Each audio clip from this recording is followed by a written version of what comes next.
Stambolun baş prokuraturası Türkmen konsulluğuna aktivistlere karşı cinayet işini açmaktan yüze girdi. 13 yanvarda Türkmen Helsinki Adam Hukukları Gaznasy Stambolun baş prokuraturasının Türkmen aktivistlerine karşı cinayet işini açmaktan yüze girenligini habar verdi. Prokuratura 2022-nji ýylyň 16 awgustynda Türkmenistanyň raýatlarynyň bir topary, olaryň aklawjylary we Türk adam hukuklary guramalarynyň wekilleri konsulluk işgärlerine Türkmenistanyň prezidenti Serdar Berdimuhammedowyň adyna ýazylan yüzlenmäni bermäge synanşanyna bolan wakany derine ýerler. Gatnaşyjylar muňa garşylyk konsulluk işgärleriniň kemsidilmegine, haýwatlaryna we zorlugyna sebäp boldylar. Aktivistlaryň biriniň kellesi we ýüzi agyr yaralandy. Bolup geçen hadysa polisiýa goşuldy.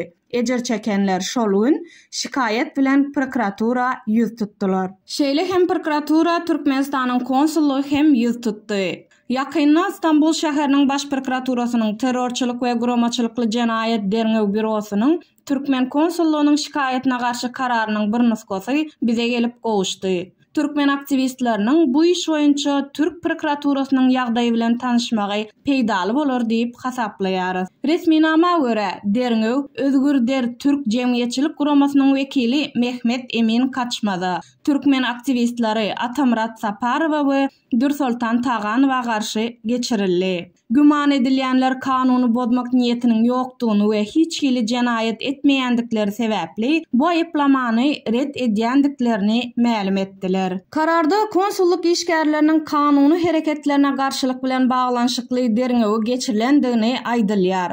Şol bir wagtyň özünde prokuraturanın belleşi ýaly hukuk goraýjy edaralaryň işgärleri diňe şu ýagdaýlarda duýduruş bermezden güç ulanmaga haklydyr. Hakyky hüjüm ýa-da garşylyk ýa-da olar tarapyndan goralýan ýerlere we adamlara hüjüm bolanyna ýöne bir kanun ýygnançyklaryň ýa-da demonstrasiýalaryň hemme ýagdaýyna däl. Jenaýaty garşylyk hökmüne kesgitlemek üçin 3 şert bolmaly. Bir kanun ýörüşe ýa-da demonstrasiýa gatnaşmak, onu besetmek üçin buýrugyň bolmagy we bir kanun hereketiň zorlukly basylmagy. Ýörüşe gatnaşmagyň özü jazalandyrylmaýar. Ýöne ýetiýarly edaranyň onu besetmek baradaky buýrugyny ýerine ýetirmezlik jazalandyrylýar. Prokuratura ýörüş ýa-da ýygnançyk ilki başdan bir kanun bolup biler ýa-da soň bir kanun bolup biler. Ýörüş ýa-da ýörüşe gatnaşan adam bu hereketiň kanunydygyny ýa-da ýokdugyny bilmez. Diňe administratiw guramanyň duýduruşyndan soň ýörüşiň ýa-da ýygnançygyň bir kanunlygy belli bolýar.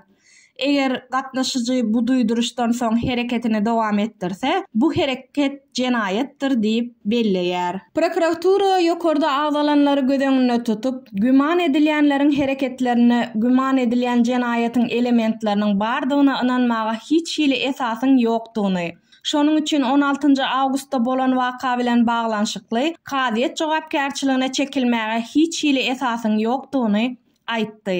Ýagny demonstrantlara ýa-da ýörüşe gatnaşanlara garşy duýduruş bermäge, dargatmaga we güç ulanmaga diňe hukuk goraýjy işgärleriň hukugy bar.